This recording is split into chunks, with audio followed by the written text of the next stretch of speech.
I just finished my master's in medical microbiology, so I'm a trained scientist, but I got this internship at GMHC working with the community health and research.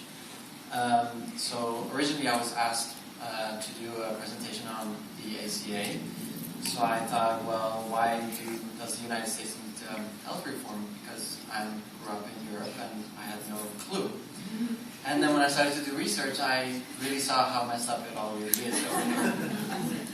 So some points that were shocking to me were, in 2007, apparently 2/3 of all United States bankruptcies were caused by medical problems or even the expenses.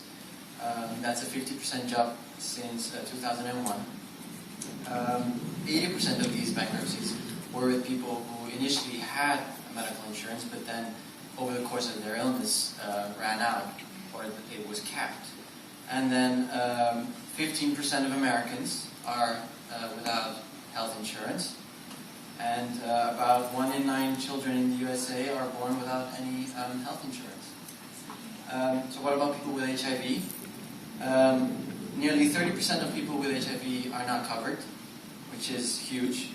And the limited amount is because of, one, the unemployment. There's a lot of stigma for people who have HIV and will not get employed easily. They're also denied by private insurance because of a pre-existing condition. And many times if they do have a job, it's low wage, and many of those jobs don't offer any insurance plans. So people with HIV, the only place they can really go to is for Medicaid, Medicare, Ryan White, or ADAP. Luckily now with these changes that are coming in with the ACA, for private insurance it's a lot of good news. Already since September 2010, insurance companies are no longer able to deny coverage to children born with HIV. And they can also no longer cancel any coverage to adults who acquire HIV or any long-term illness.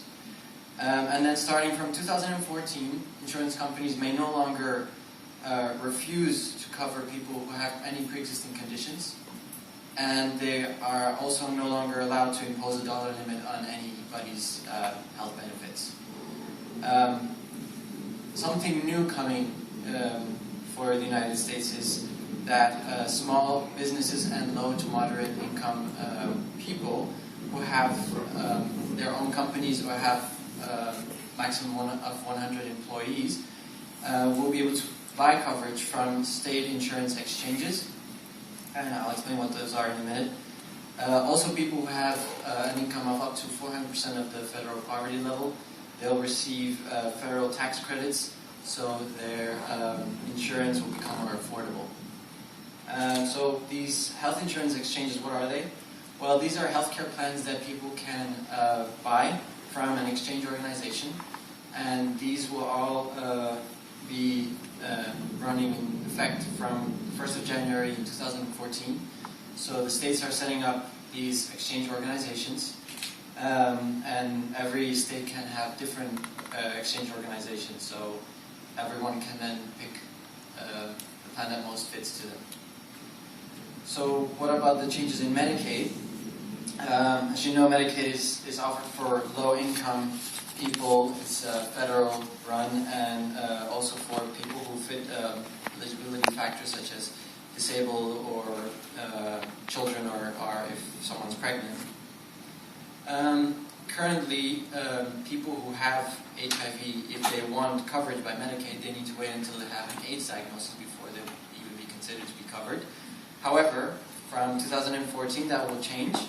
For anyone who has an income up to 133%, or that's $14,400 for individuals, they no longer have to wait for an AIDS diagnosis. So they'll be able to be covered immediately.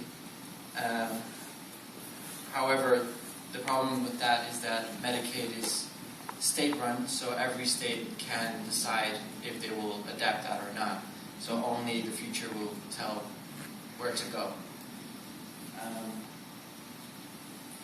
Medicare won't really have much changes since it's mainly for the elderly, but a lot of people do rely upon the Medicare Part D prescription drug, and some people may be familiar with the donut hole. it's a range of expenses that the insurance plan will not cover, and a lot of people who have long-term illnesses need to use that. So because of that, they need to pay all of their drugs from their own pocket.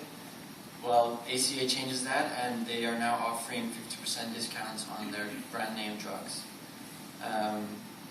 So to summarize, Medicare is going to limit the donut hole by giving a 50% discount on brand name drugs. For Medicaid, HIV-infected individuals no longer have to wait for an AIDS diagnosis to receive Medicaid. And then private insurance are no longer able to refuse anyone with pre-existing conditions. And then people who have a moderate to high income will now be able to buy health insurance exchanges from the state.